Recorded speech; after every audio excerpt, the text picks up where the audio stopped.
ছেলেমেয়েরা খেলাধুলোর জগতে আরও ভালো নাম করবে, আরও এই ময়নাগুড়ি তথা রাজ্য তথা দেশের মুখ উজ্জ্বল করবে খেলাধুলোর জগতে, তখন কিন্তু এটা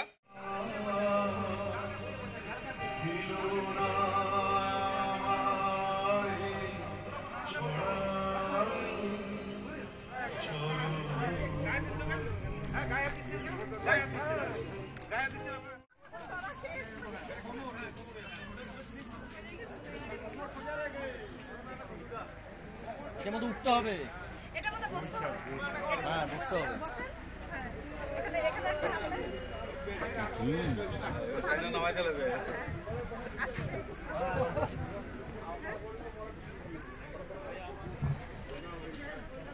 বললাম সোমনাথবাবু, আজকে যে অনুষ্ঠান ছিল আমাদের এখানে, সেই অনুষ্ঠানের আগে এমএলএ সাহেবের সঙ্গে আপনার কি হয়েছিল? ঘটনা হয়েছে, গতকাল জলপেশে একটি অনুষ্ঠান ছিল, সেখানে আমাদের বিধায়ক উনি উপস্থিত ছিলেন এবং সেখানে সভাধিপতি থেকে শুরু করে ময়নাগুড়ির ময়নাগুড়ির 1 নম্বর ব্লক সভাপতি, 2 নম্বর ব্লক সভাপতি সবাই নেতৃত্বরা উপস্থিত ছিল। সেখানে হচ্ছে জলপেশের একটি শেড উদ্বোধন হচ্ছিল, মুক্ত মঞ্চের একটা সেই সঙ্গে উদ্বোধন হচ্ছিল। সেখানে বিধায়ক একটা বলেছিল ওপেন মঞ্চে যে প্রতি বছর তো জলপেশ মেলা হয়, সে সময় আমার মানে যখন হচ্ছে ওই মাঠগুলো দেখাশোনা হয়, মাঠগুলো দেখাশোনা করা হয়, তারপরে হচ্ছে কোথায় কি হবে মেলার, কোথায় কি বসবে, এই সব বিষয়গুলোতে বিধায়কের নাকি ডাক পড়ে না। বিধায়ক এরকম একটা অভিযোগ করেছিল। তার কিছুক্ষণ পরেই কিন্তু উত্তরা বর্মন, যিনি হচ্ছে জলপাইগুড়ি জেলা পরিষদের সভাধিপতি, তিনি মঞ্চ থেকে নেমে বেরিয়ে যান।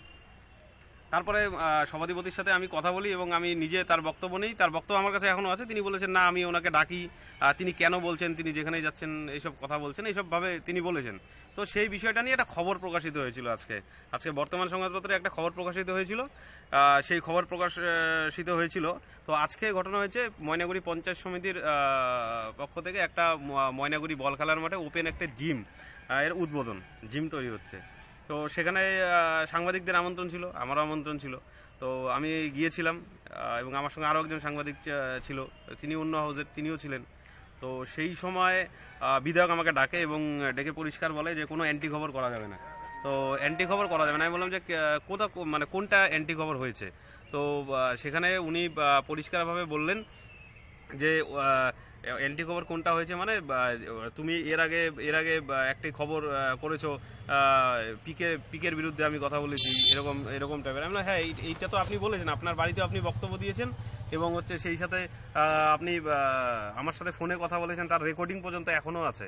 তো বলছে যে না, কোনো অ্যান্টি খবর করা যাবে না। এবং কালকের খবরটা, তারপরে তুমি থেকে ডাইরেক্ট কালকের খবরটা কেন করলি, পরিষ্কার এভাবে বললো, কালকের খবরটা কেন করলি।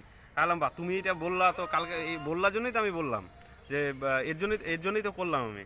তো এই কথাগুলো বললাম, এই কথাগুলো বলার পরে উনি ফট করে উঠলো, ওঠার পরে বললো তুই এখান থেকে চলে যা, এখানে কোনো খবর তুই করতে পারবি না আজকের থেকে। তাই বললাম যে আরে এখানে তো আমাদের তো মানে মিডিয়ার, হ্যাঁ আমরা তো মিডিয়ার পার্সন হিসেবে এসে আমরা তো খবর করতেছি, মানে না কোনো খবর তোর করা হবে না, তুই এখান থেকে বেরিয়ে চলে যা বলে গায়ে হাত দিয়ে একদম চর মেরে দিয়েছে একদম।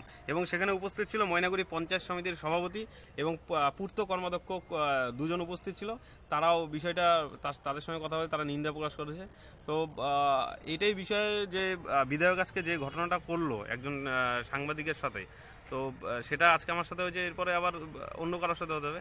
মোট কথা হচ্ছে একজন রাজনৈতিক ব্যক্তিত্ব, একজন বিধায়ক, একটা রাজনৈতিক একটি দলের যে মাথা, সে এইরকমভাবে একদম সাংবাদিককে মারা, মানে কীভাবে তিনি এই কার কাছ থেকে এই বুদ্ধি পাচ্ছেন, কার কাছ থেকে হচ্ছে, এইটাও কিন্তু দেখার বিষয়। মৌখিকভাবে আমি ময়নাগুড়ি থানায় এসেছি, এখন ময়নাগুড়ি থানায় আমি মৌখিকভাবে বিষয়টিকে সম্পূর্ণভাবে জানালাম। এরপরে কি অভিযোগ জানাবেন? এরপরে অভিযোগের ব্যাপারটা দেখা যায় মৌখিকভাবে আপাতত জানালাম, সন্ধ্যা হয়ে গেছে, তারপরে আমি আমার অফিসের সাথে কথা বলছি, দেখছি তারপর কী করা যায়। বললাম শিববাবু, আজকে আপনার সামনে সাংবাদিকেরও চড়া হলো, বিধায়ক চর মারলো, কি বলবেন? সত্যি এই ঘটনাটা কাঙ্ক্ষিত নয়, কারণ সাংবাদিক হচ্ছে আমাদের চতুর্থ স্তম্ভ, গণতন্ত্রের চতুর্থ স্তম্ভ হচ্ছে সাংবাদিক। তারা যায় আমাদের এলাকার বিভিন্ন খবরাখবর তারাই করে থাকে।